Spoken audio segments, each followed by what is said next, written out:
இந்த கப்பல் பிரயாணம் பண்ணிட்டு இருக்குது.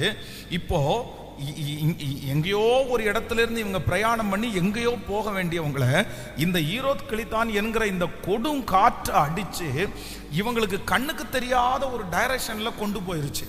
நீங்க இந்த கப்பல் பிரயாணம் பண்றவங்க எப்பவுமே தன்னுடைய கையில ஒரு காம்பஸ் ஒன்று வச்சிருப்பாங்க. இந்த காம்பஸ் எதுக்காக வச்சிருக்காங்க அப்படின்னு சொன்னா, டைரக்ஷன் பார்க்குறவங்க.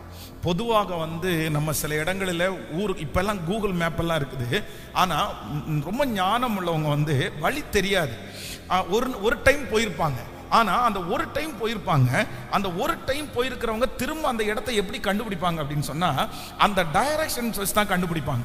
ஸோ நம்ம லெஃப்ட் எடுத்தோம், ரைட் எடுத்தோம், இந்த பக்கத்தில் தான் நம்ம அந்த இடம் இருந்துச்சு, இப்படியே போனால் நம்ம கூட பாருங்களேன், எந்த கோயம்புத்தூரில் இருக்கிற எந்த இடத்துல எந்த சந்துக்கு போனாலும் உங்களுக்கு டைரக்ஷன் மட்டும் தெரிஞ்சா போதும்.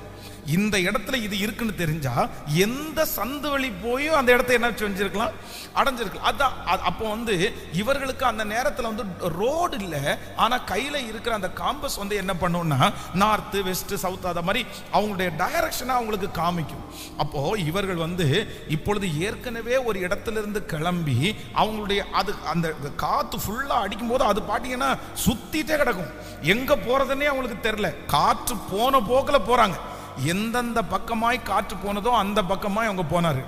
இப்போ திடீரென்று இதுவரைக்கும் அவர்களுக்கு எதிராக இருந்த காற்று இப்ப என்னவா மாறுது அப்படின்னா, இப்ப சாதகமா மாறுது. அந்த கப்பலில் இருக்கிற பாய்களை எல்லாம் தளர விட்டு எல்லா கயிறுகளையும் அவிழ்த்து விட்டு இப்ப என்ன பண்றாங்க அப்படின்னு சொன்னா, இதுவரையிலும் அந்த காற்று அவர்களுக்கு அறிமுகம் இல்லாத அவர்களுக்கு தெரியாத பக்கத்தில் கொண்டு போயிருச்சு.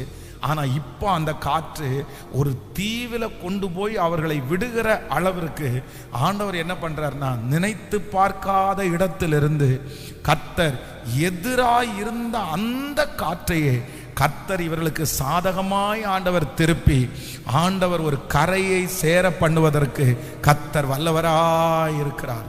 ஹல்லேலூயா.